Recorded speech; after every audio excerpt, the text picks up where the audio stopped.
Joining me now in studio to explain why Eskom pulled out from sending representatives to the World Economic Forum in Davos is our very own CNBC Africa reporter, Christine Mhundwa. Christine, good to have you with us. Maybe a good starting point is just to find out why. Why cancel?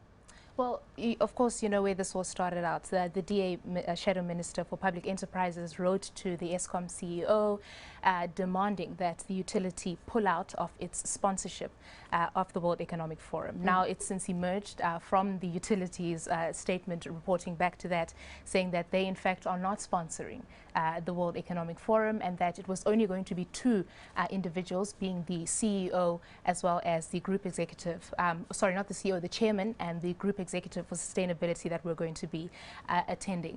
But Eskom says for them it's about managing perceptions, and that's why they've pulled out. They don't want South Africans going with the idea that they're out there going to attend, you know, fancy world events at the expense of the power crisis in the country. So for them, it's not about the money, they say. It's about managing the perceptions that are out there. But speaking of the money, clearly they must have booked flights, they must have booked accommodation. Are they going to get a refund on any of the expenses paid?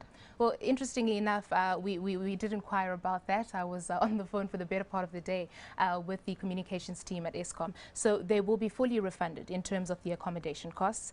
They haven't been giving us any figures, but they say in terms of accommodation, they'll be fully refunded.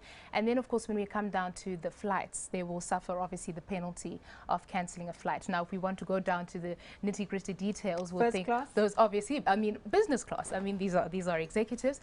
But, you know, as an aviation expert would tell you, it's very difficult to try and gauge how much, you know, airfare they would have paid, given that, I mean, this is a huge company. There could have been arrangements with the airlines. They could have, for instance, miles that they have acquired over the time. So it's very difficult for us to get into the territory of how much could they have potentially lost out.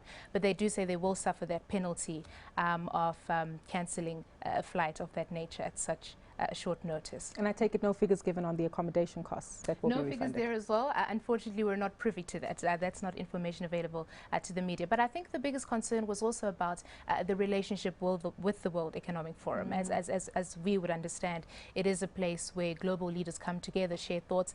It would have been good for our representatives to be there, especially where such discussions are taking place. But they do say WEF will be back in Africa in June, and that will be their opportunity to seize the moment and hop onto some of what they missed out on. Well, we certainly hope so, especially for them to get more insights as to how to solve South Africa's power problems. But you alluded to something earlier, and that was the matter of sponsorship. So they're not having any sponsorships at the World Economic Forum. But from a local perspective, some people say there are debates that go around, the New Age breakfast briefings.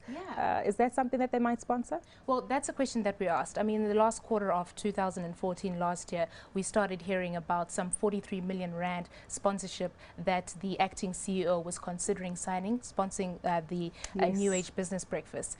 As far as I'm told, and this is from the media liaison that I've been dealing with, no such sponsorship is in place. No such sponsorship. No such sponsorship. Just a quick one with regard to the decision. When was this taken? Because they were going a few days ago, and now all of a sudden they're not going. Was this due to pressure? It was. I think that, you know, I mean, if you look at that letter and when that first came out, that was already towards the end of last week. And I think the statement coming out today pretty much gives you a sense of, you know, when that decision was reached. It's Tuesday. One would imagine, you know, by the weekend already, this was a decision that they had made. But interestingly enough, you know, the ministry, which is the Public Enterprises Ministry, didn't get involved, from what I gather. This was a decision reached with the executives of the company that they want to manage the perceptions and not send out the message that they're supposed to be dealing with the domestic crisis, but they're out gallivanting with the world's elite. Exactly. Christine, such a pleasure having you in, and thank you so much for that update.